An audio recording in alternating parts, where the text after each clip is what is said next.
It's Now, wait a funny because minute. I'm bald. Yeah. Oh. I whip my beard back and forth. This is good. I wouldn't understand the beard, but you know. That's okay. We don't I'm not Mine's ashamed of sort my of getting- beard. I'm just saying, I don't understand it, and that's fine. You do you. But be the you want to be. If that means a beard, you have that beard. You just grow out this and then you put that around. Part of the brand, so like contractually I have to have it. Right. Hey everyone, how you doing? Welcome to So Chatty. I'm your host, Matty, aka So Many Games, and I am here with an amazing panel of guests, three of my very favorite people, not just on D&D Twitter, but the entire world. These people are fantastic. So let's go ahead with some introductions. First, my first guest. She is literally, and I'm totally biased here. She is my favorite artist ever. When it comes to drawing characters and comics and all that stuff, I'm sorry, I love her. She is basically the official artist of Threads of Fate. She has done three of my characters and numerous characters for our game. My good friend, I love her to death.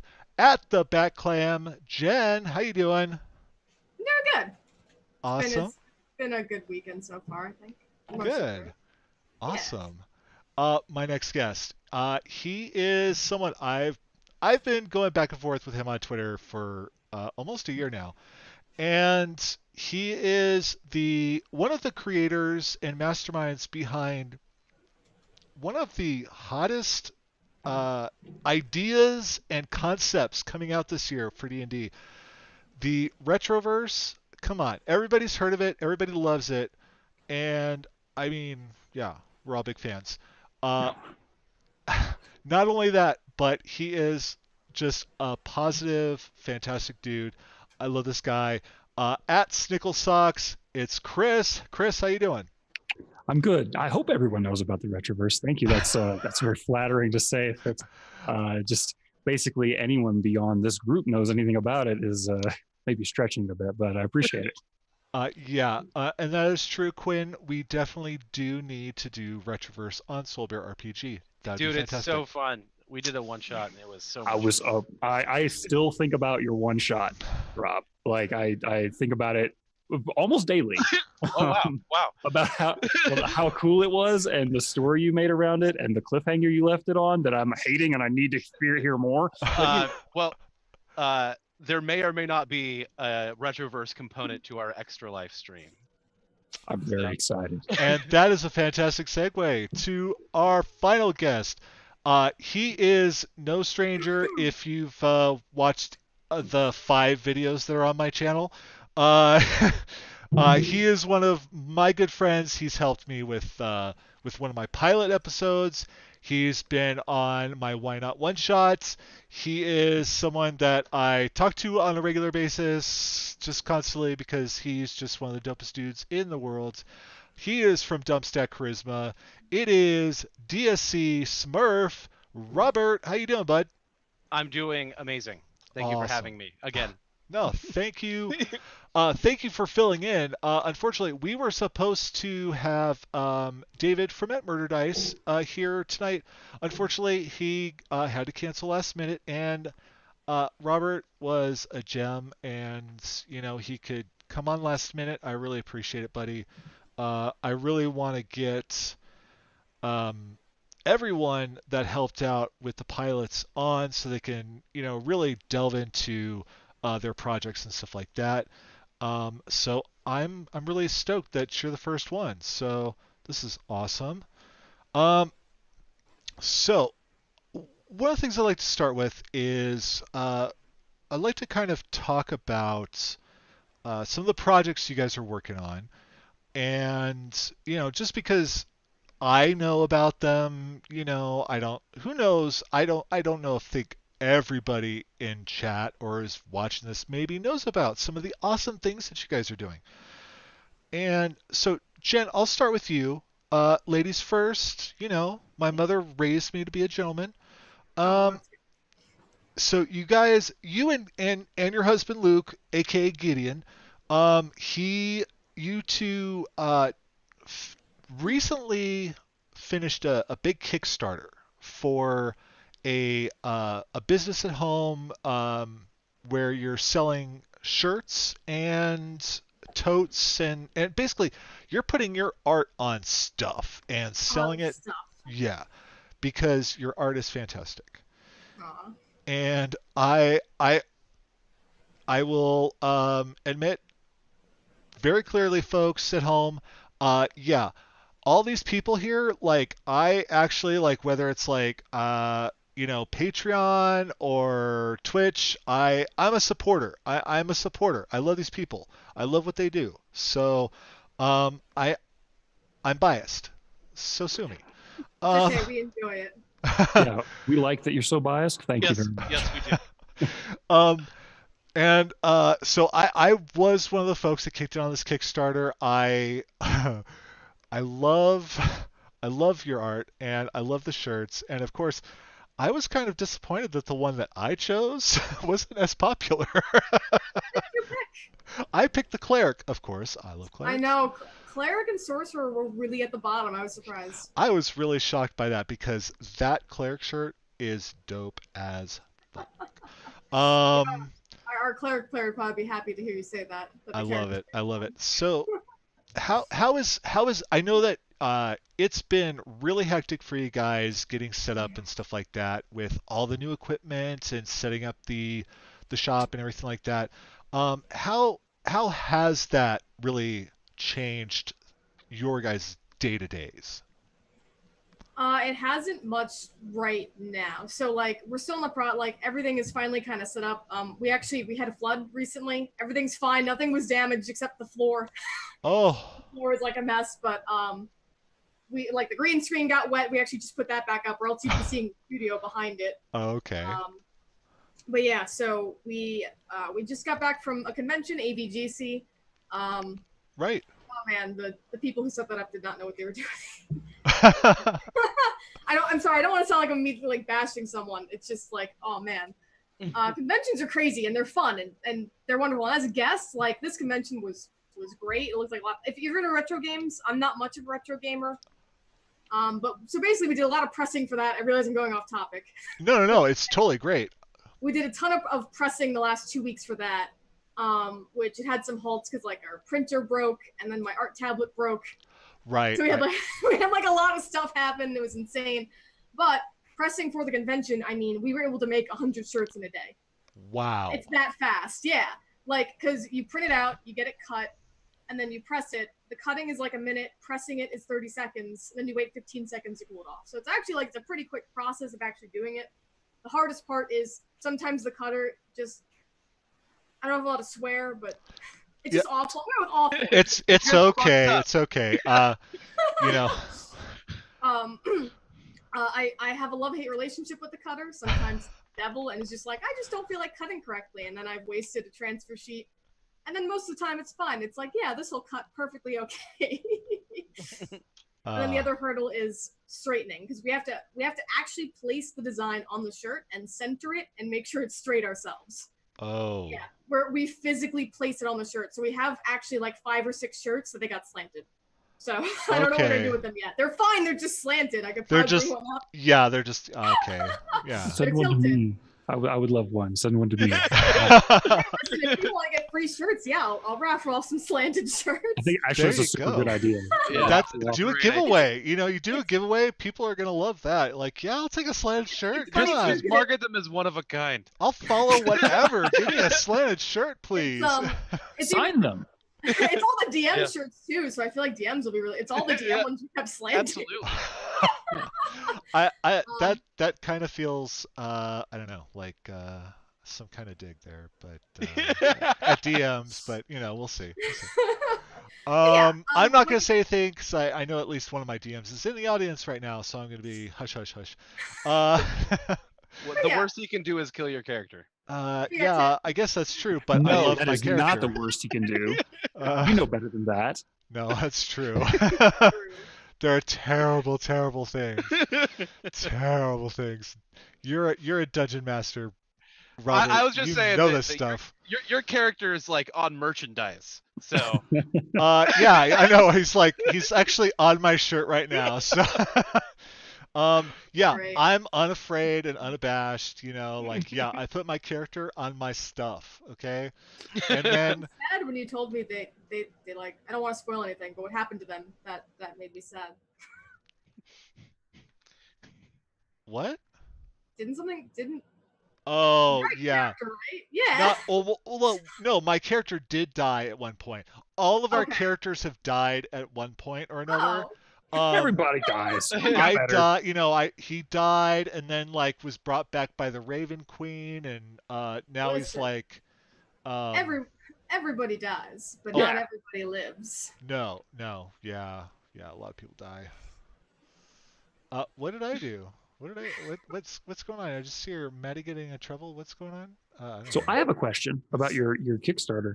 Oh yeah, shoot. What like for people that are wanting to start their own Kickstarters, maybe doing what you're doing, making Yeah. some products, that sort of thing. What are like maybe the top 3 things you learned that you did not know going in? Oh yeah. Don't sign up for Backer Kit unless you make bank, Okay. because they don't tell you until you're at the end of the sign up process. They take 10% of your profits, so that's just like throwing that out there. Yeah, it's like it might have been a little less than 10%, but it was a pretty big chunk. And thankfully, I was able to cancel it before that, but nothing on that till you get to the end. So that's, So is that It's not- 10% of what like extra sign up through them, or 10% of the total that you of your make? total, it's a percentage of your total profits they take. Ouch. Yeah, so unless you're making bank, and now here's the thing, their tools are amazing. And if you're making bank, you've got like 500, 600 people you have to go through. Like, yeah, it's probably wonderful. But we didn't make bank. We which we did good. I don't want to sound like I'm like, we Oh, didn't no, make. you guys did really well. We did not walk out of there like millionaires or anything. So Yeah. I didn't expel. was- I just did it on an Excel spreadsheet. It's fine. I'm going through everyone's orders that way because there's only I think we had 130 backers, which is good. That's Yeah. really good. Yeah. Yeah, exactly. It passed, so that's the important Yeah. part. The unfortunate part was that things broke. That was the unfortunate part because I did not prepare for that. Yeah. Yeah. But yeah, so backer kit or another thing, people will DM you once you succeed, not before. Once your Kickstarter passes, you will get a million messages like, "Oh man, you have a successful Kickstarter. Let us make you even more successful. Pay us to market you." Don't do any of those. Yeah. We didn't do any of them, and I'm sure a lot of people already kind of know to be wary, but just they all send you the same message. In fact, I had one guy send me 3 emails every day, I guess, before giving up. First day, was like, "I bet you've tried everything. You should try me. It's great." Next day, "Hey, I still haven't heard back, but let me tell you, you're not going to get the same offer as I am giving you." Third day, "All right, I'm doing my best shot here. Some other funny joke, haha, come get my services." And I'm like, you're emailing me every day now. Now you're just annoying. Now you're just- Yeah. He made some joke that I remember. It was about how, like, yeah, I bet we're annoying, right? But you'll love our services. I think it was like, Oh, Wow. yeah, that sounds fantastic. Please Just because you're sign me self-aware up. doesn't make it Yeah. okay. Yeah. Yeah, sign me up. So what's number 3? What's the third thing? top third thing. I mean, the surveys. So you know how you'll maybe ask the same question for each tier, Mhm. like probably the same like 5 or 6 questions for each tier, like shirts, right? I'm easily asking everyone for their first shirt design, their first shirt size. If you do the natural Kickstarter surveys, they don't copy. You're manually making every single survey in each question. So Oh. you're like sending us individual message to every single person. Oh no, it's per tier. You're making one survey per tier. So if you have a lot of tiers, like if you got 20 tiers, you're making 20 surveys, rewriting each question. Yeah. Wow. So keep the tiers down to a minimum if possible. I mean, if you can, we did some convention pickup ones, and early birds, so that doubled some of the Yeah. tiers. But just Yeah. keep in mind, you're going to need like some time to sit down and make a million surveys. I mean, outside of that, I can tell you the normal things. Market every day, even if you think you're being annoying. You know, Yeah. because you never know, especially with social media algorithms, you never know who's seeing what and when. So That's a really good point. You Yeah. know, there are there are a lot of things that we're not seeing every day on Twitter, or you know, even if we're looking at Twitter every day, we are missing out on a lot of our friends' basic tweets just because of Yeah. these crazy algorithms that are all set up. Um, I don't Yeah. really care what some of my friends liked. I wanted to see what they said. yeah, especially some more recent info that I saw through a thread about how if you're putting like a link in your tweet, just a link, no images or nothing like that, the algorithm is already rooting against you because you're trying to externally export people. Yes, So a lot it of does. people are like, oh yeah, if you put an image in your like tweet or whatever, you'll have a better algorithm chance because at least you're trying to keep people on the site. Yeah. So I've tinkered around with that myself, and absolutely. So the best method that I found is to, if you've got something you want to promote, put an image in the first tweet, and then in the second tweet, put down your actual link. And it's crappy that you have to sort of game the algorithm, but if you put a link in your thing, it will be automatically just like shoved down. And it's just like you're saying. So like oh, best method, 2 tweets if you can.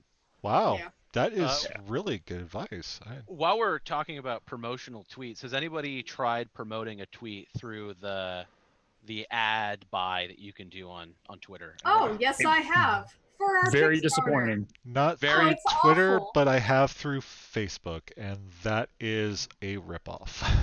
But Facebook, I'm not going to get into it unless you ask me to. I talk about all of the complete problems with being a creator on Facebook and how I Yeah. hate it, and I just want to leave. Mhm. And it's Yeah. terrible.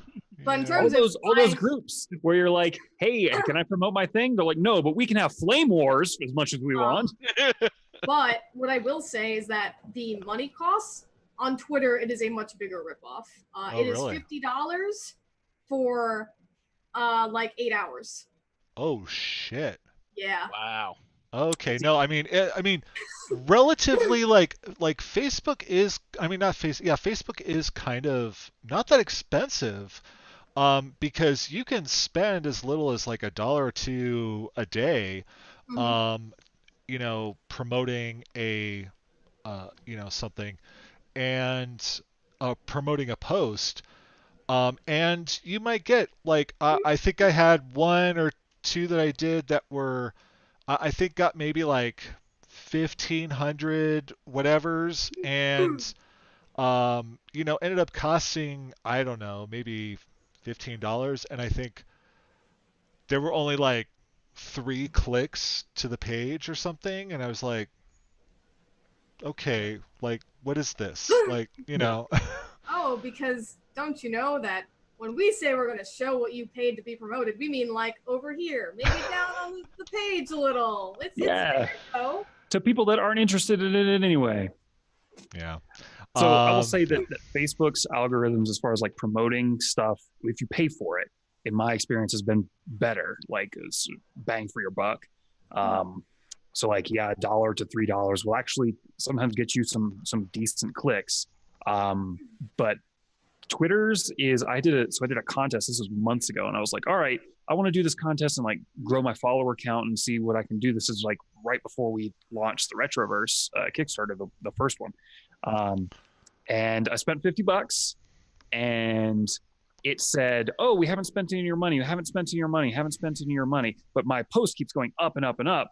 But it reached a really good height before, because I think I'd asked Matthew Mercer, hey, could I get a retweet? And he did, and it was great. It was amazing.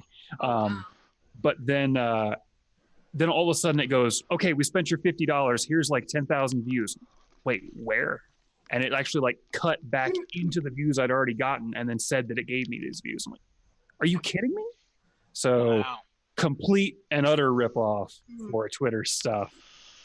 Just be cool to people and talk to people, and that's probably the best way you can promote your things. Yeah. Good to know. Yeah. It's like a lot of word of mouth, and just if you're a nice person, if you're a good person, like you know, you're gonna do fine. Make sure you're also promoting other people. Don't just absolutely. yourself. It takes nothing to retweet, right? Exactly. So be a friend. Be a friend. You know. And so Uh, I love that we really delved into. That's some really good knowledge. I honestly I don't know if I'll be doing a Kickstarter anytime soon, but I mean this is helpful knowledge. This is really helpful knowledge for the folks at home. Um, so Chris, we just kind of touched on the promotion and whatnot that you went through with the Retroverse, and we did talk about kickstarting. Um, and you had the Kickstarter that that we you pulled. you guys pulled. Yeah. I'm just curious how are things going now with the future of the Retroverse, because a lot of us, like I was a backer, and I went balls out on the backing of this because I was really excited for you, and I was, um, you know, because like I mentioned before, I've been following Chris for a really long time, and I was just really excited to see people, latching onto this thing and seeing this thing and really getting excited about it. So yeah, I went crazy, and I never go crazy. I never spend more than $20 on a Kickstarter because I'm just like, I'm like, I'm good, I'm good. Oh, I am Yeah. the worst. So Yeah. so I'm really curious, but I think a lot of the folks at home, are really curious. How are things moving along in that area there? So as I get started, I want to say thank you. And thank you to everyone that supported us with this first round that we went through. And I know it was disappointing to see it taken down, especially so early in its life. But just as sort of a gentle recap, we bit off a little bit more than we could chew. We made some tiers that we just weren't going to hit, and then, or some stretch goals we just weren't going to hit. We were going to do well, but we weren't going to hit those, and that made some of the tiers not worth it. We couldn't cancel those tiers, and so at that point, it's like we want to make sure we. It's okay to swear. You say we want to give people the holy shit moment when they get this stuff in, and we just weren't going to be able to deliver on that. So we pulled it down and said, "Hey, sorry, we're gonna keep working. We'll come back again." And so first off, thank you. Secondly, that's sort of what happened. Thirdly, it's going well. We're continuing to work on it and continuing to develop everything that we've got. We've got a little bit of a surprise coming in October for some people as a thank you for your patience. And then if everything goes right, we'll see. I've actually at my real job stepped down to part-time, so I'm only working about 30 hours a week now, which hurts financially, but allows me to work on a bunch of this other stuff more consistently, which is a big risk for me, but I think it'll pay off. I think people really enjoy what we have, and so we're going to keep working on it. We're coming back with another Kickstarter, and it looks like earliest December, like mid-December. We may push it back to January, and the only reason we would push it back is because December, there's some statistics saying that it's not a great time to start a Kickstarter. There's others that say it may not matter, depend on. So it's really kind of a feeling on where we want to be. Like, we know that, like, if we spin it and say like, hey, get yourself the perfect Christmas present, something like that, like, and it's low enough of a bar of entry or whatever, that people will be behind it. Doesn't matter what the month is. But we also don't want to shoot ourselves in the foot. Yeah, I can attest as someone who does spend a lot of money at Christmas time. Yeah. That's so do I. And I'm really like, I'm not a dad, like I'm not a parent. I'm just a person that likes tries to keep up with the husband that likes to buy me a lot of gifts is the thing. So we spend a lot of money at Christmas. So yeah, I could kind of see where, like, maybe, like if I was looking at a Kickstarter and I was looking at for myself, and I was looking at buying something for my husband or a niece or a nephew or something like that, I would probably spend that money on the kids, or my husband first. And so it's not terrible advice, that's yeah. yeah. I went through this with a friend. I don't know if anyone was around for like the Monster Pepper Kickstarter I was a part of. My friend was running that, and he originally wanted to do December. This was way before our Kickstarter. He originally wanted to do December. Right. And I talked to Mavericks. I'm like, listen, like you're doing a pepper thing. Like you've got no market for doing it in December. And I talked him into, I think he did it in January. It still didn't work. I love my friend, but he didn't network enough. There wasn't a big enough audience for what he wanted. And he's trying again, which is good. I don't want to sound like I'm advertising him, but he is trying again. So I'm wishing him luck because again, he's at least avoiding December, like I advised. Yeah, it's really hard around December, especially because like if you're gonna get back in Kickstarter, I guess you're expecting that reward more around December. I know with ours, for example, we're finally getting the shirts out like November, which is like close to Christmas, so at least we'll have our shop ready for Christmas. So definitely also keeping in mind for the future. What month are we in right now? Jesus, we're almost in October. I had to think about that for a second. It's getting there. So yeah, maybe planning for a different holiday. I know we actually ran our Kickstarter during St. Jude month, which I was not aware of. So I know a lot of people were giving to charity during that month. Oh, May, which was good. Yeah, I had no idea that May, like everyone was streaming for St. Jude, and I'm like, oh no, I had no idea. Yeah. Well, there's something every month, That's true. There's something going on. There's always a charity. There's always a month or a week or a thing. So yeah, I mean, but Christmas is kind of ubiquitous, Right, and that's what I was gonna bring up. Like, at least even though St. Jude, it was like it's for streamers. May is known as St. Jude month. Okay. So I know that was like weird. Yeah, it's like a streamer thing. I had no idea until it happened. People were like, "Oh, you're running this during St. Jude month," and I'm like, "What does that mean?" Yes, we know what we're doing. But yeah, I think even doing it January. I know some people were advising like January people are returning Christmas gifts or doing whatever, but like you pushed it off. I think to that might. It's difficult to like. We want to capitalize. We'll be at PAX Unplugged, and we definitely want to capitalize on like the hopeful like connections we can make there. That being said, there's what's that? What date is that? Oh, that is the very end of November leading into December. So, and then we were going to go like basically right after that was kind of the thought. Again, we may go to January. I'm not sure exactly. But it's still sort of up in the air, but that's where we're going. And also people really want what we have. So I don't want to keep them waiting any longer, but also it's just not, it's the second test wave just isn't quite ready yet. Yeah, but you want to do it right. And, so yeah, and that's great. And I commended you with the, when you guys did pull it, I was very, proud of you for doing that because it really showed that, that you're willing to just say, hey, I want to give you the best thing that I can give you, and I can't do it with this. And, so that, that takes a lot of guts and, a lot of honesty. So it was tough.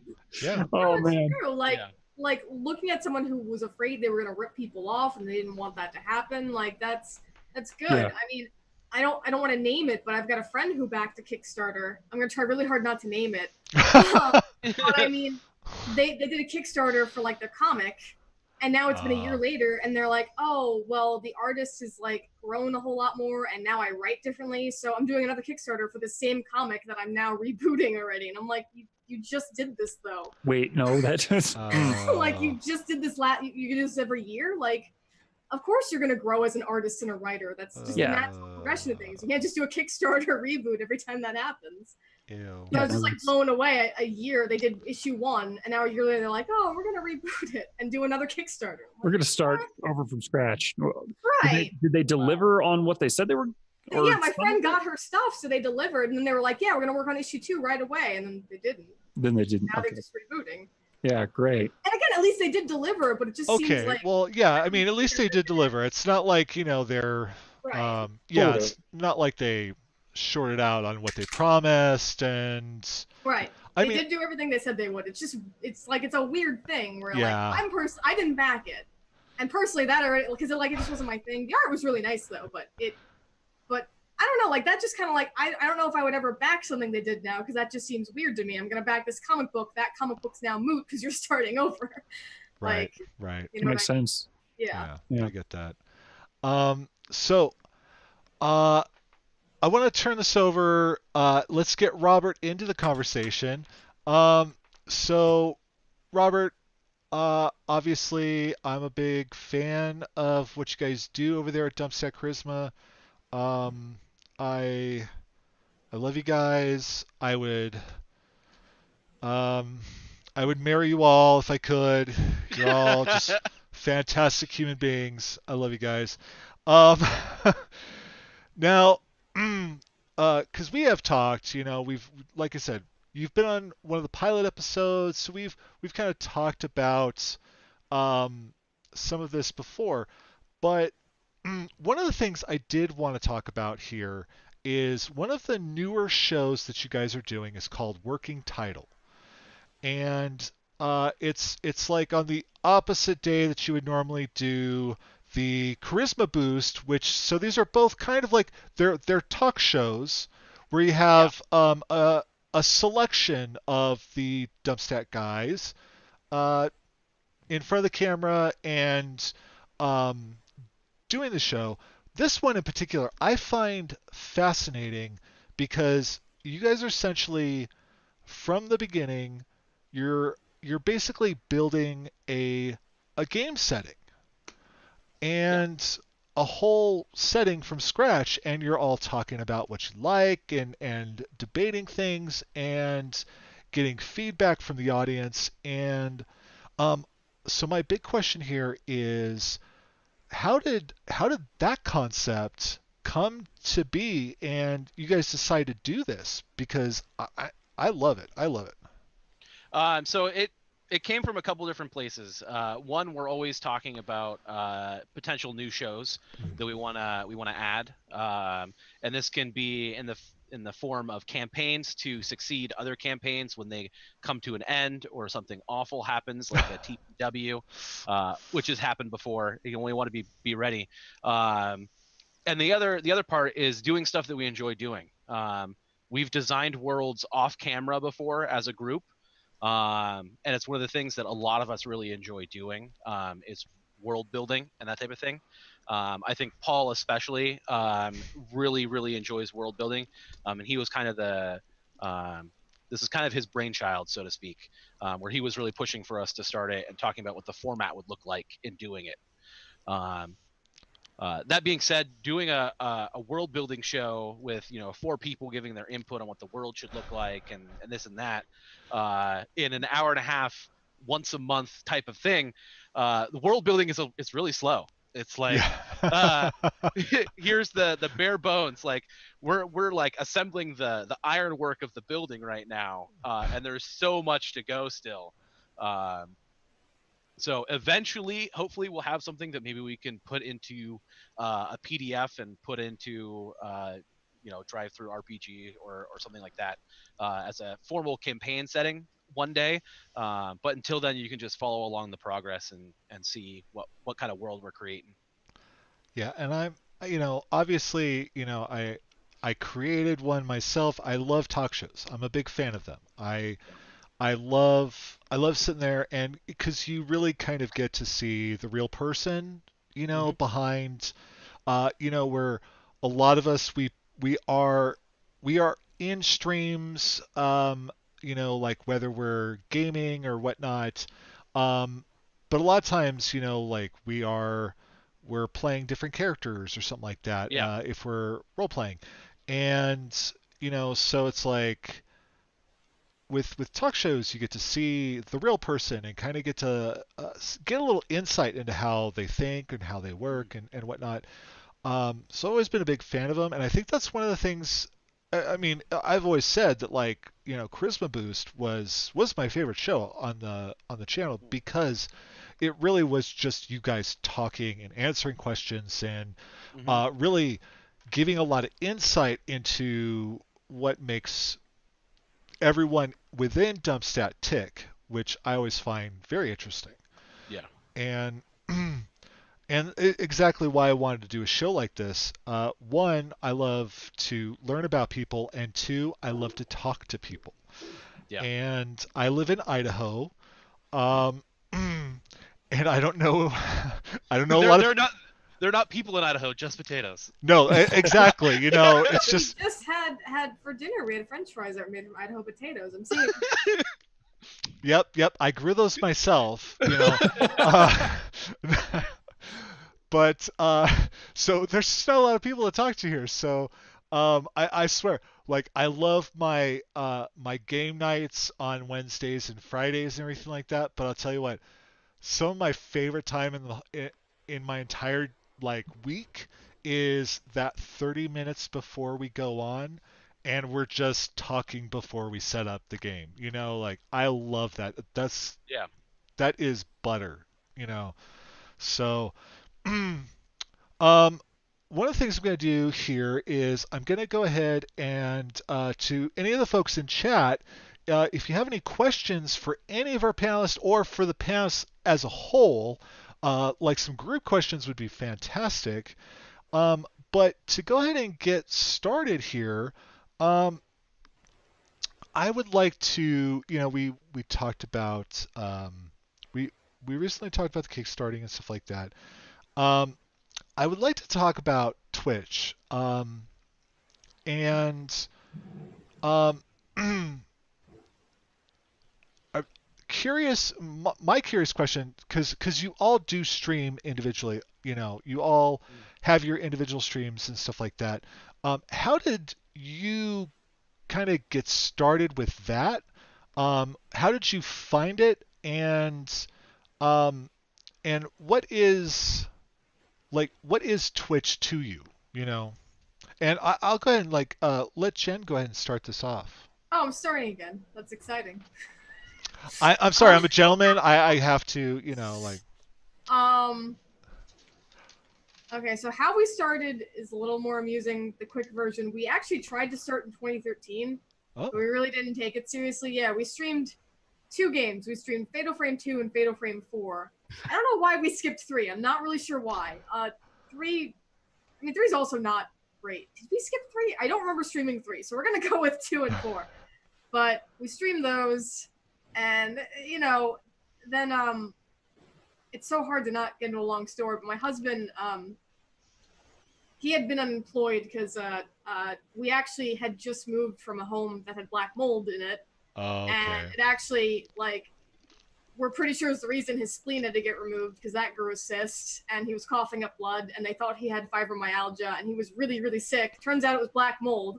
So we got him out of the house and he's perfectly healthy now. Oh, golly. Yeah. So he couldn't work before. So we were trying this streaming thing, and then he got a job finally. So then we were both too busy because we both had jobs.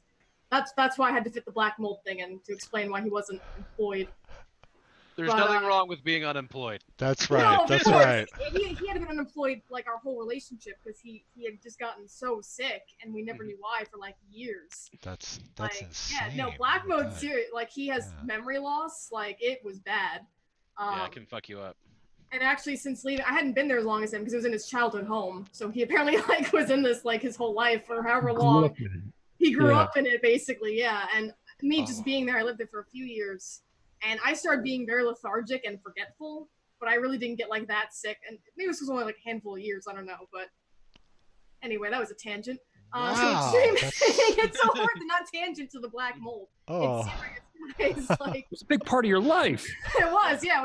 We've been together 10 years, and that was the first 5 years together was black mold, basically. Wow. Golly. Oof. So, he doesn't even remember our wedding. I feel so bad.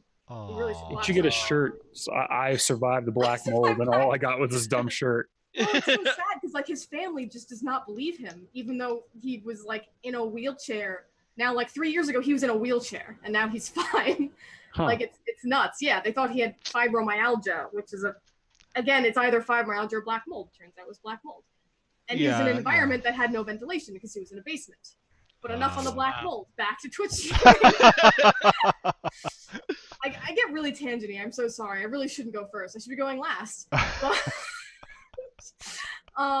So we took a break for a while, and then in 2015, it was the second year my job didn't give me a raise because they were going bankrupt, basically. I don't want to name them for, I don't know if there's any legal problems there, but they were terrible, and I'm so glad not to be there anymore. But like 2015, we were having problems. I'm not getting raises. Minimum wage is going up higher than my pay at this point because it's going up faster than what they're paying me. Right.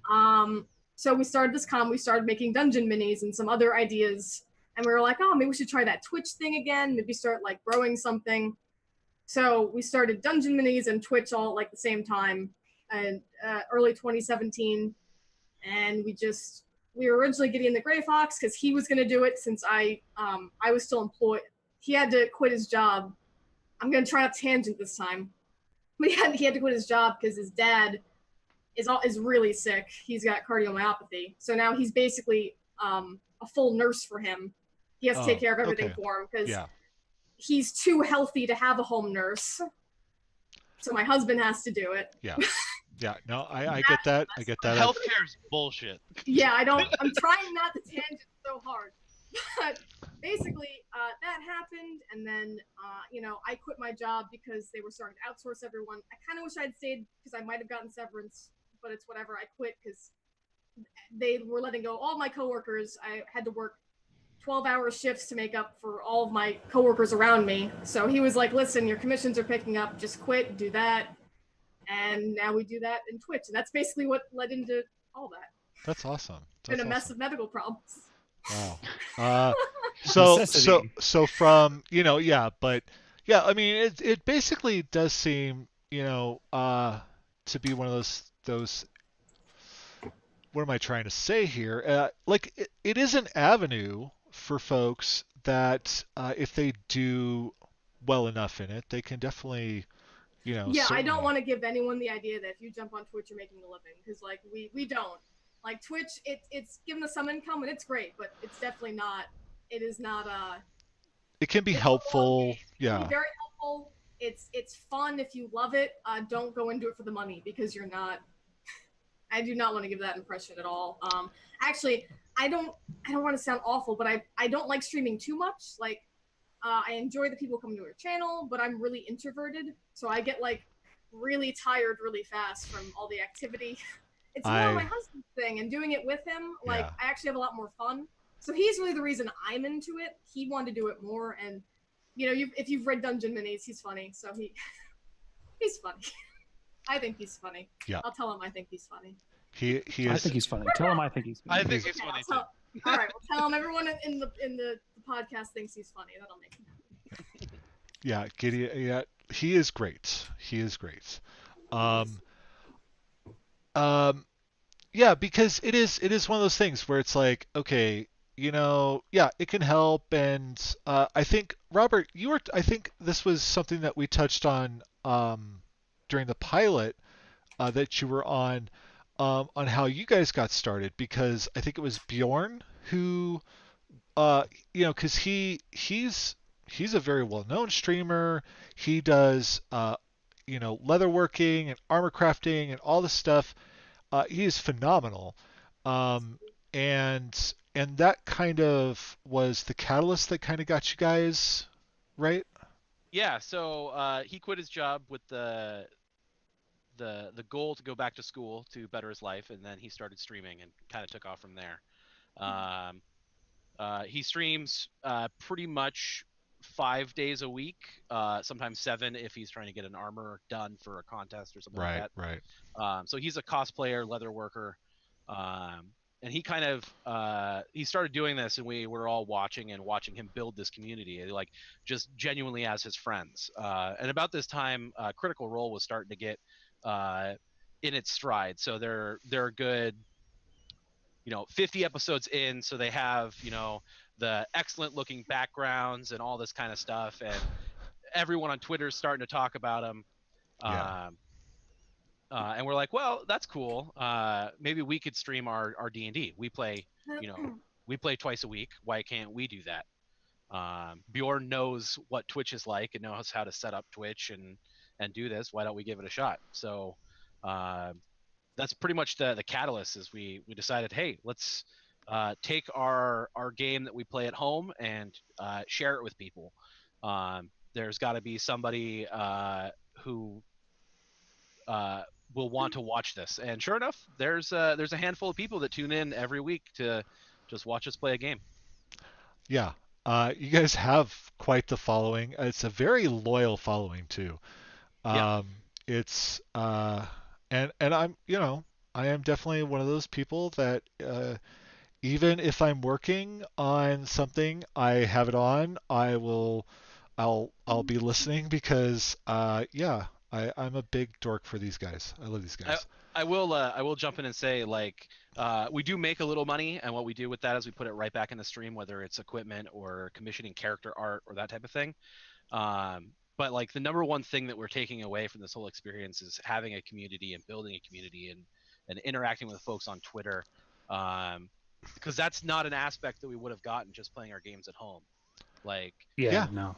Reaching out and getting the playtest from Chris to run a Retroverse one shot, like that was so fun and that was so cool, just to expand past our little net. Like, our friend group was super solid and tight knit, and like to expand out and share our friendship with each other on the internet is just, it's the best.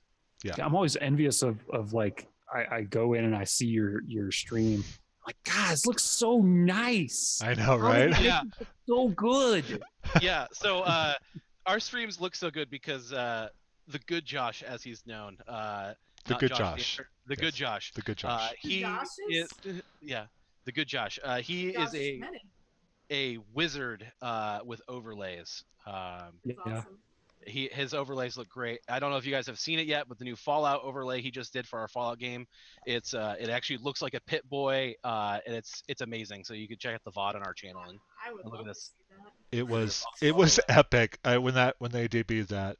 Yeah, that was. And awesome. I know I've talked to maybe it was you, I can't remember, but I know I've talked to the Dubstat Charisma crew a little bit about like, hey, you guys should do some tutorial videos on like getting set up and doing streams. How do you use this for an overlay? What's the best way to do a chat?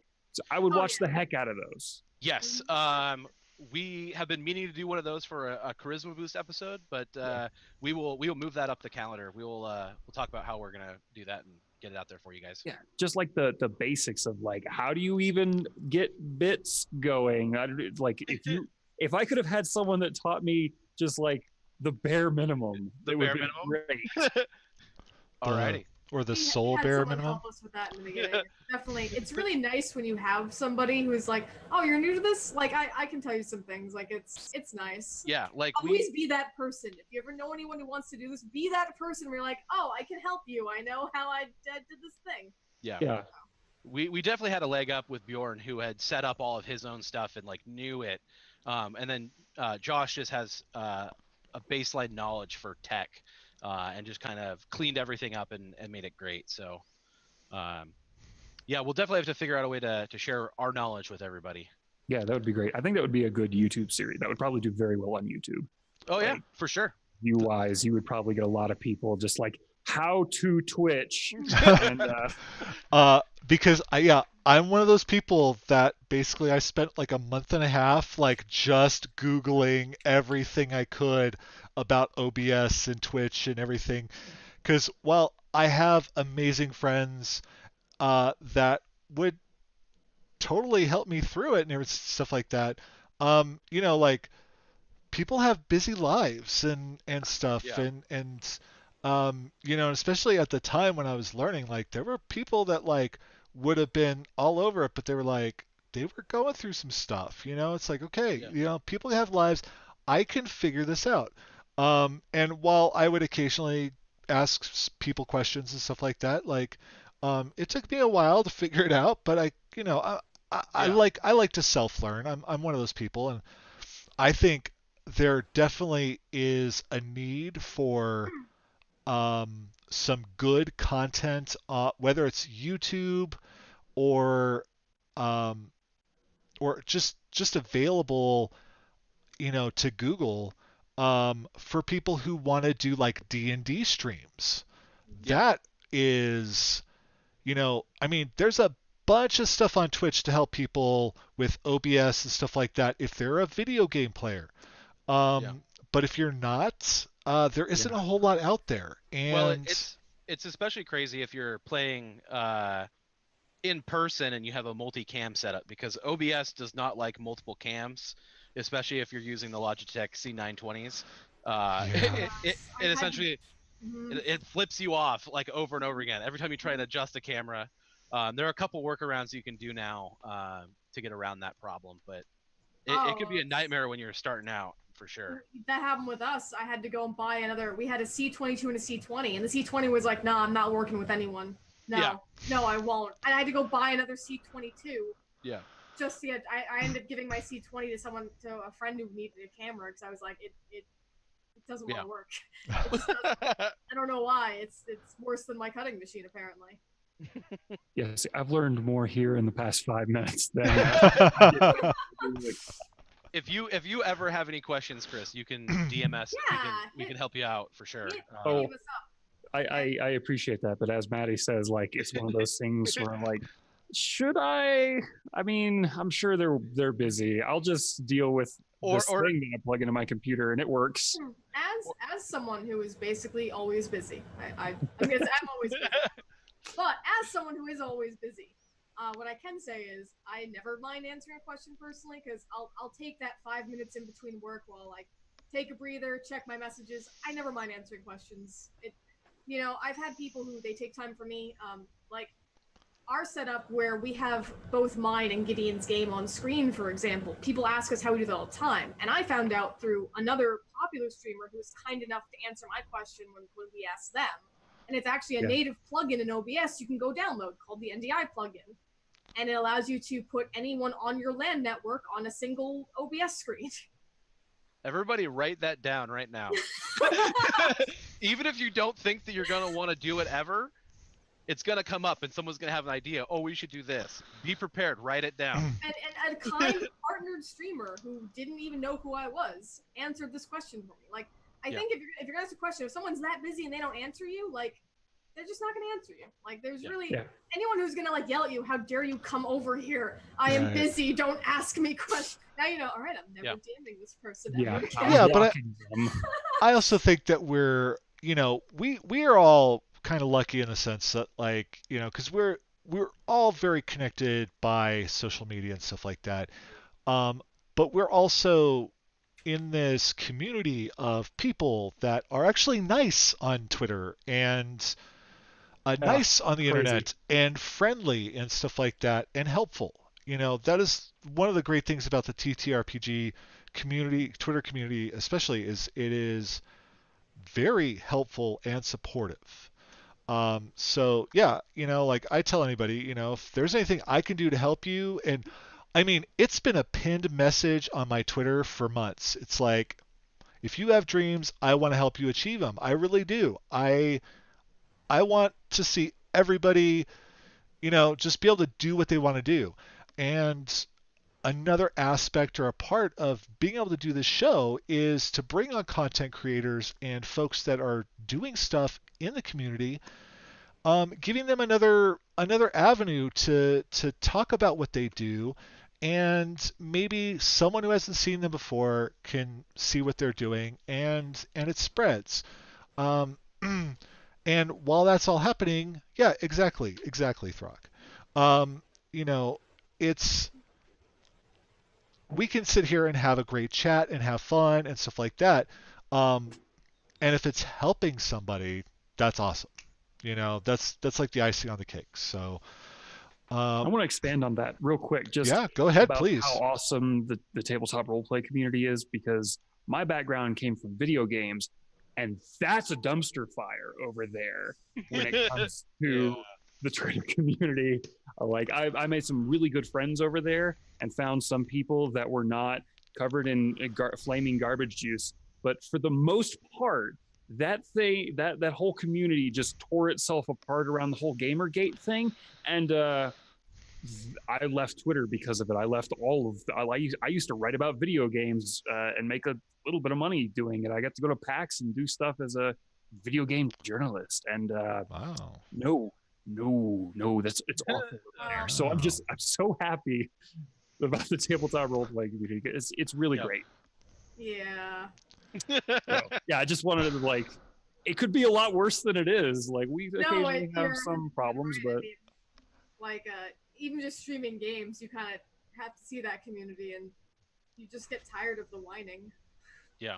it's nothing's ever good. It's always bad. It's always bad. Nothing's ever good. And I just don't understand why you can't just be happy. Like we all like video games, man. Everybody here likes to play something. Yep. Yeah, that is kind of one of those things, like, because I am not a I'm not a video game player. I'm terrible at them. I don't know them or care much about them. Whatever. Everyone knows I'm analog. But that is one of the things that I sit back and I've seen. Like from the outside looking in, how different that community is, and it is a stark contrast. And I just sit there and go, wow, I don't even get that. Like I don't understand like why people would even want to be like that. So I think we've got a really good community, and it's specifically like Twitter itself, and it branches out in other ways. But like Yeah. even like on Facebook, some of the D&D communities out there end up like kind of toxic. So I feel like we're very lucky. So Twitter in general is a pretty toxic environment. Yes. The exception being, for the most part, the tabletop role playing community, Yeah, where everyone's it's really strange. Friendly, welcoming, and wanting to involve everybody. Like you'll see people on multiple channels as a player, and there's no issue that people are streaming at the same time or animosity because of that, which I think is really cool. Well, I that's also just want to weigh in. I think when it comes to tabletop gaming too, you're rarely ever doing it without seeing who you're talking to. Like we're all seeing who we're talking to right now. Yeah. So I think that veil of anonymity is gone, and like.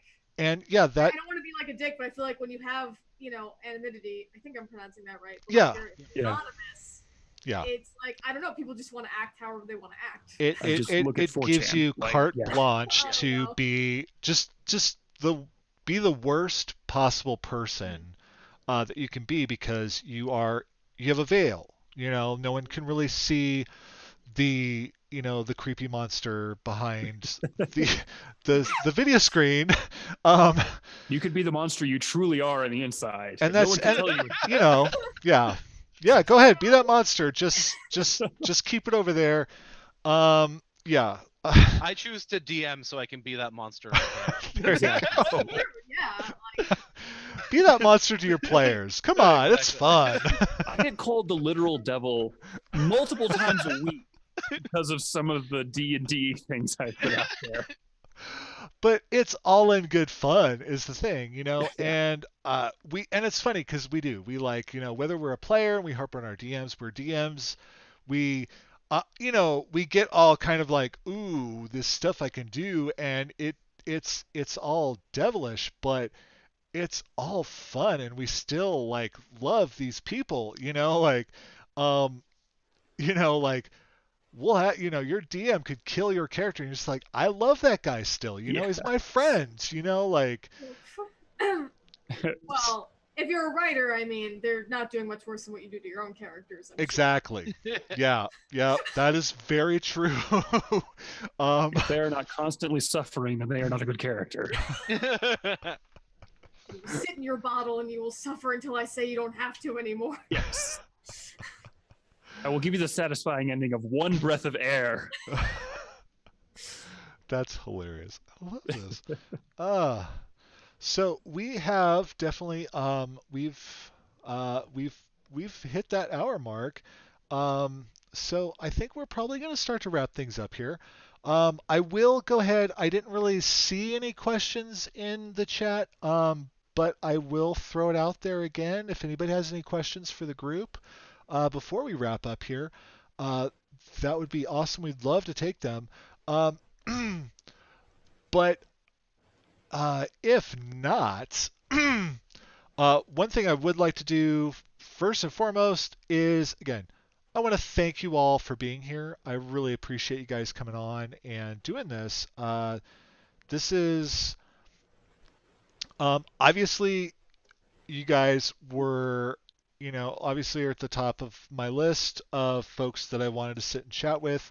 Um, you're all people that I have, followed or communicated with, and etc. etc. for. Oh, oh God! Stop it! I can answer. Praise can be a question. He's always doing that. He did it last time. You just want to know how you're so amazing, Matt. It can't be that hard to answer. Yeah, Matt, how are you so amazing? God, I hate you guys. I am. Wait, ask Nickel Socks where my check is for advertising. Okay, okay, Elfie. What now? I don't See, I don't know. have the chat open, so I don't see anything. Oh, okay, okay. I'm staring at your beautiful faces. Yeah, no. Is there? Oh, okay, yeah. That's a good one. Um, yeah, I'm sorry. Okay, first, Quinn, I'm not going to talk about Josh the intern. It's not worth our time here. Two, Throck, I, I, I don't know. Okay, I'm not. Okay, stop. No, he's amazing, and no, it doesn't hurt that he's amazing. Okay. And Torn Pixie, actually, speaking of Retroverse, is there new Retroverse stuff soon? Do you guys have anything new that is coming along with the stuff that had already kind of been out there and talked about? Yes. We have something coming in October. I think you'll be happy. It's nothing huge, but we have a thing, and hopefully people will enjoy it. A thing. Yeah, the second test wave will be after the Kickstarter. Again, December, January, somewhere around there. Yeah. But I want to have like a good editor go through it, because the first test wave was literally just me. Yeah. Like editing my own work, which is maybe not the best way to do it. No. I'm pleased that there are so few mistakes, let's say.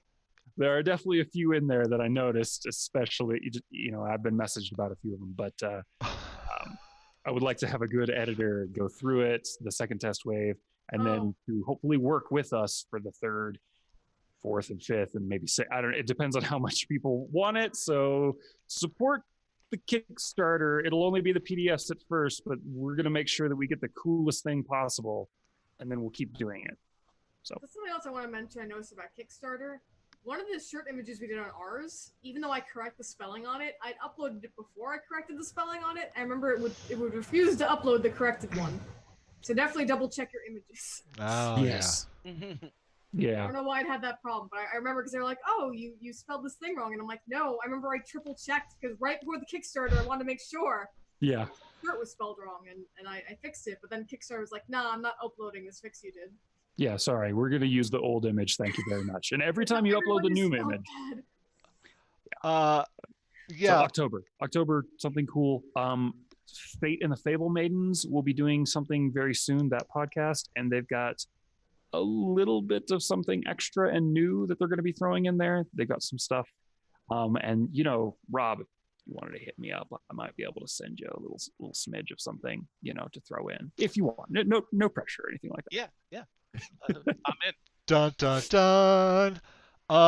Yeah, they're okay. All right. Because people are bringing up my store now, and they're asking questions about, or they're saying things like, yeah. Okay. I know that we commissioned art and stuff like that for Threads of Fate, but it's not my art, and I don't. No, I would no. Spit it out, Matty. What are you trying to say? What's the question? No, she's wondering if our Threads Fate art is going to go on shirts in my store, and no, because it's not my art. I didn't create it. If it was going to go on a shirt, then that would be because it's Jen's art. Jen made it. I don't want to bring up money, but I do like merch, right? Like we can talk about that. That's fine. I don't care. Like if you want to sell my art on shirts, as long as they're giving me a merch fee, that's fine. It's not like a consistent one. I'm not like, oh, X per sale. Like no, I'm fine with it. People commission art to put on shirts all the time, so we can talk about that later. I've commissioned artists too for that literally same thing. Like it's usually people are pretty amicable. It's a little bit more pricey usually than just a commission. And if you don't feel comfortable, I understand that as well. But I just don't want you to think that like. No. I just it was just it's just one of those things that obviously, yeah, like I would love that art to be everywhere, you know. Oh, and speaking of, yeah, I have stickers. I did print stickers. They're not for sale, folks. They're for free. If you want one, DM me. And I will send you one. Because the art is fantastic. It's literally the background image on both of my screens is the 5 of us and the little threads of fate behind us, the whole little, that seriously... To Matty, send me a sticker. There you go. Matty, you have my address. I want stickers. Oh, that's right. That's right. I do have your address. But no, and because I was really lucky enough to get this fancy little doodad here. If it's no glare, oh yeah, beautiful. Dumpstat. Oh, it's beautiful. This is Josh's art, correct? Yes. Yeah, yes. That's Josh, and that was based on the Retroverse one shot. Yes. That's the logo made up of the Retroverse one shot. That's so Chris, beautiful. Chris, if you want one of those, DM me your address and I'll send one over. I absolutely do. So if you send me that, I'll send you some of the business cards we have. It's not adjusting quite well, but Deal. Yeah. We know it's a dragon, so that's cool enough. Yeah. And it's all shiny like a holographic Pokemon card. So like that. Well, you gotta get that retro feel, right? Exactly. Yep. Like the cool thing is, like, as soon as people see that card, they're like, "Oh, what's that?" I love it. But we'll send each other things. Yes, excellent. And now with nerdy POVs and I got the love it. Quinn had a question for Chris. Did you see that? Yeah, he did. It was about a core rulebook. Like essentially how long it would be before there would be a core rulebook available, possibly printed. So it depends on the Kickstarter, because we're going to put up like some of the initial stretch goals, like the small ones that we want to hit are like, hey, we'll create an extra 2 classes, an extra 30 monsters, something like that. And depending on how much that gets, depends on how much we'll actually put into it. The first, like we're going to do 2 Kickstarters. I got my 2 pens. I'm excited. So we're going to do 2 Kickstarters, and the first one is going to be PDF only. Okay. But we're doing a bunch of fun extra content. We'll have like one of the stretch goals is like character sheets, and I'd really like it to get to the point where one of the higher goals will be an album, because we can release it digitally. The thing with Kickstarter, and I'm sure Bat, you know this, shipping is a nightmare, and it cuts into your stuff so hard. So but one thing I can say, sorry to interject, is that I've learned some wonderful things about shipping. Like if it's under a certain weight, you can ground ship it for super cheaper than I thought. So weight is a big factor. Oh, yeah, weight is a huge factor. No, but I mean, I thought weight was a huge factor after 1 pound. Like, no. Weight is a huge factor after 12 ounces. Like, it is actually a very small amount they start carrying. Yeah. But continue onward. So sort of a side tangent, my job before the one I had now, I was actually a warehouse shipping manager. So I know what I'm doing with shipping. Like, I can get the best prices. But it still is expensive, like regardless. There's no ifs, ands, or buts. So essentially, the reason we want to do 2 is we want to get the first Kickstarter to say, hey, this is all the content we want to make. We want to make sure that it's fully edited. We'll give you like a nice PDF with links to everything in it. You'll be getting the full content. From there, we may offer the ability through like Drive-Thru RPG or something to have it printed on demand. But we'd like to do a second Kickstarter after that to be like, hey, listen, now we're going to print these books, Okay. and we're going to make it. We're unwilling to compromise on the quality of the books. It needs to be able to sit right beside your D&D 5th edition handbook. Yeah. Like it needs to sit there and look like it belongs, not like a paperback, and not like like. We understand maybe people want cheaper options, but this is what we're going to make. And that's okay. That's okay. I mean, you need to, as a creator, um, you want things a certain way, and that's okay. Like. Yeah. We want to deliver. We want, when you hold this thing finally in your hand, it needs to give you, like I said, that holy shit moment. Like, this is amazing. And people are really enjoying what we've made so far. So we're gonna keep working on it. But essentially, like, we have a lot of content we want to make, and if we split these Kickstarters up, not only is it cheaper for you to get in for the PDF, it'll also be cheaper when we print it, because we're not trying to bite everything all at once. We're not trying to create the PDF, the book, do all the editing, do all the creation of the universe, do all the testing. Like, we'll do that all with the PDF. So please support the first one, because if you don't, then there never will be a book.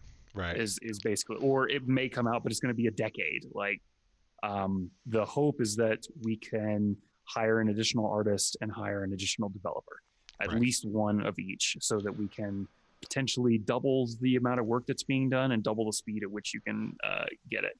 Though that will be one of those like stretch goals, because it also allows us this way, doing the 2-tier, to have a much lower like funding goal, instead of it being, because our first one was 50,000. Like, we would have hit it, but that was like, that's still at that 50,000 when you put in shipping, when you put in taxes, when you put in editing, cost of development, when you put in Kickstarter's take, Luis and I would have ended up with enough to pay our rent for a couple months. That would have been it.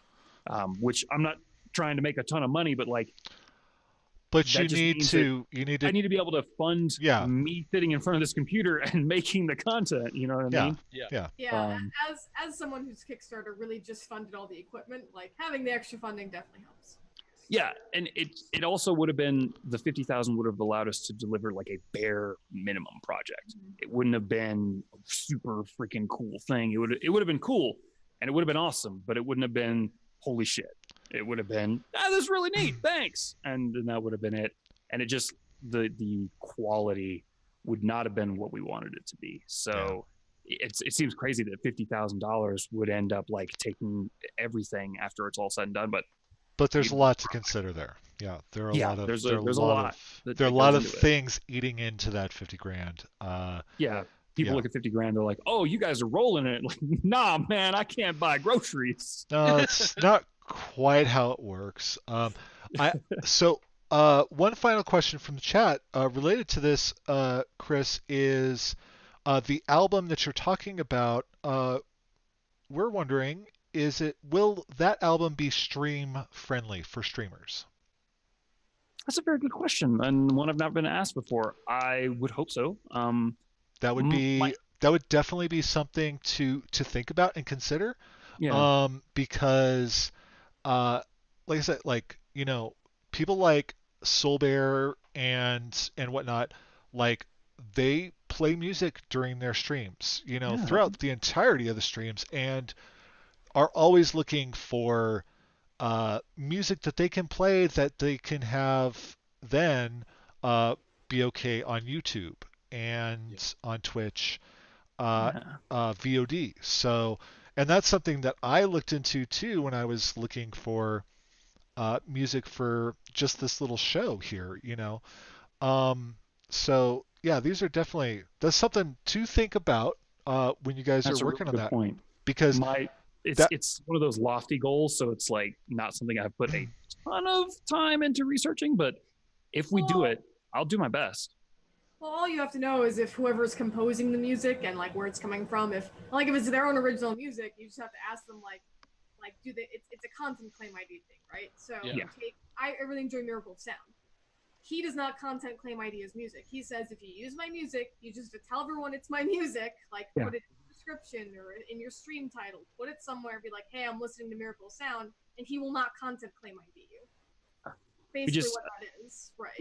We would just need to make sure, like, the legalities of it, making sure that all of that is worked out, that the artists are paid properly, and maybe just a touch higher because they may not be making any more money off of this beyond what we do. And so it's there's again just a lot to it. Every little thing that goes into a Kickstarter, there is way more steps than people think. As you know, I'm sure you know. And this is definitely been a very informative chat, especially for anybody who's interested in starting a Kickstarter down the road. There are some lessons to be learned. And so if you missed any of this, go ahead and check out the VOD, and this will definitely be on the YouTube channel probably tomorrow. So I'm going to wrap things up here, and again, I want to thank you all for doing this. Thank you all for being here. Thank you all for being wonderful and so chatty. And That's the name of the show. That's right. And I want to thank you all that have joined us in chat, giving your feedback, asking questions. Thank you, Quinn, for the bits. I really appreciate it, buddy. I love you. You know that. And what else was I going to say? Oh, so I do this thing with my Nightbot, and I create these little links for the guests and stuff like that I try to post throughout the show. I don't get them all done. I did most of them, but I probably have a couple more that I need to throw in there. Just to kind of tell people where to find you and things like that, even though I would, I would think, oh, sure, they would know. No, they don't. They don't all know, so that's, they want to find you guys. They want to see your stuff, and they want to follow you because you're amazing. I hope so. Anyway, I am folks. amazing. Thank you. Yes, you are. Chris alone is amazing. Oh no, you guys are amazing. My amazingness does not counteract yours. You're all I am amazing. And so we're gonna flip over to our thank you screen here. Oh, did I forget? I left the curtains down. Oh, there we go. Hi, folks. So as you can see, please, there are their Twitter handles. There are their links, things where you can find them. And join us. I'm not going to be doing the show in 2 weeks because Welcome to the Party is doing a charity stream. Did I misspell something? Oh, no. Oh, what did I do? Our cameras are in the wrong spots. Oh, they are. Oh, that's great. Because I switched around everyone else. Hi, I'm Jen. Yeah, I love it. Okay. Oh no, I'm about to ruin it. Oh, that hold was on. a unique name for Oh, once. okay, yeah, we'll just leave it. It's all good. What better way to end the show than breaking everything? Yeah, no, Right, I went to click on something and it almost took the entire background with it. And I was like, oh crap. All right, I'm just gonna leave it.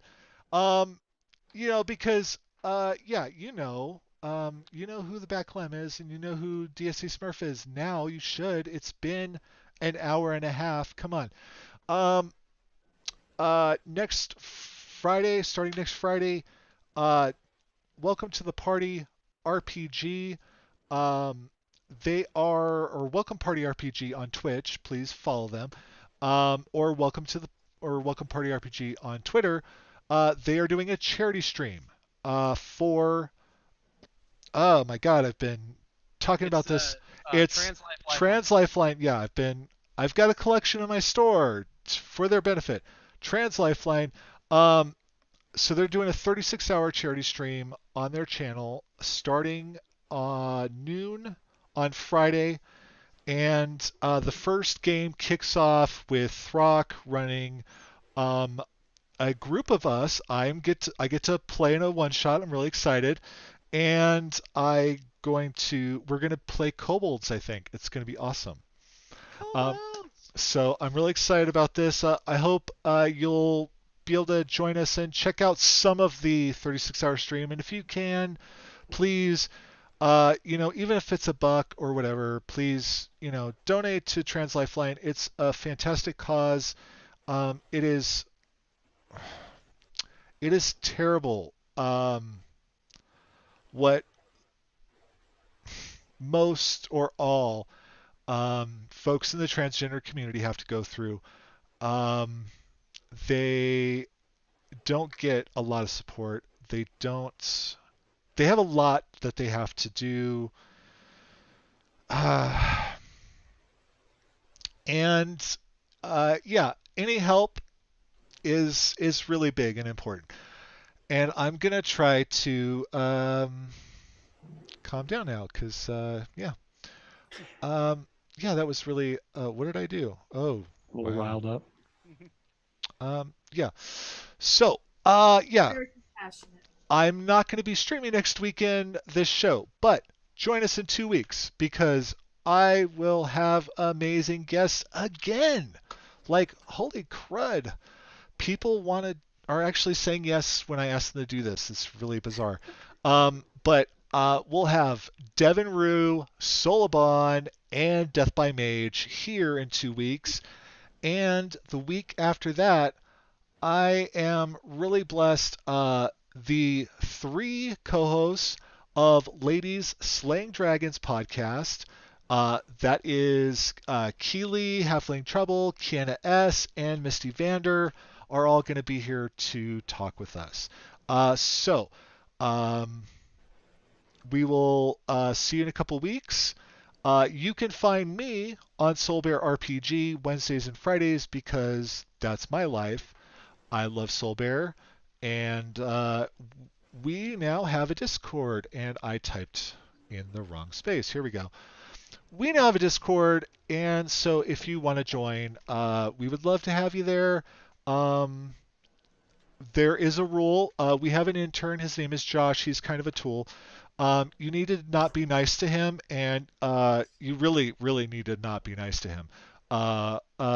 It's actually quite cathartic, I find, except for the fact that I have a hard time being mean to Josh. So I have brought Josh to Idaho, and so I am torturing him by making him... oh, I'm not going to say that on air. That's terrible. Yeah, no, I'm not saying that on air, because someone in my family might be watching this, and that's just not nice.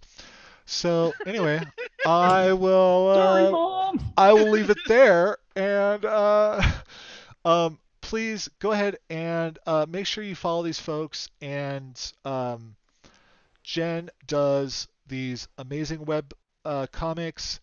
She does amazing art. You can commission her. You can do all this. You go to fierceferrets.com, and all of it's there. It's all accessible. Please check it out.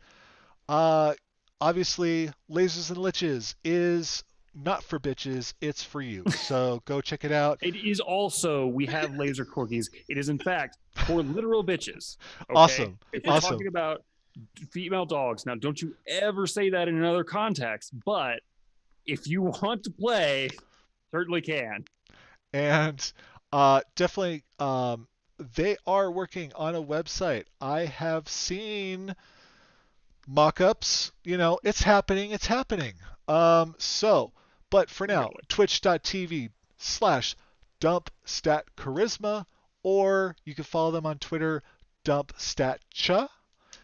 But definitely follow DSC Smurf, because Robert is he's an amazing person and a fantastic friend. So I will say that, and thank you guys again. Let's see. I have SoNerdwear.com. Yes. My shirts. That's right. SoNerdwear.com. I'm a dork. I have a store, and yeah. And you never promote it on your show. Probably might want to put a link somewhere. Promote it on No. your show. Your own tweet.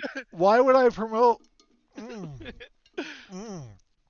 It's delicious. Oh, what's this? Oh, coming soon? Phone cases. Yes. Yes. Yeah. How interesting. Where can I buy these amazing wares? Yes. That is So Nerdware. No, So Nerdware doesn't have a Twitter. I I have a lot of social media accounts that I have to be responsible for. Oh, And you should use Buffer, because Buffer is wonderful. And I, it lets you post to a bunch of social media at one time, and it's a time saver. yeah, I'm not affiliated with them at all. I don't want it to sound like I'm just promoting these people, but it really is. Oh, movie nights tomorrow night. Soul Bear, sorry. Ooh, Oh, movie yeah. night. So if you join our Discord, we're doing movie nights on Sunday nights. And what's the movie that we're doing? We're doing Isn't it's it Evil Dead 2? Evil Dead 2, I think. Yeah. So come watch a movie, and we're all gonna be in a voice chat or something like that. Um, and I'm basically just gonna talk through it, make fun of it, because I don't like horror movies. And yeah, so that's it. Yeah. um, though I am trying to get us to watch Nightmare on Elm Street Part 3, Dream Warriors, because it was hilarious. And did I? Oh, I see what I did. Oh God. I was gonna play us out, play music out, and I forgot to turn that back up. So here we go. And there's some music, folks. And thank you all for joining us. Have a fantastic evening and a happy tomorrow.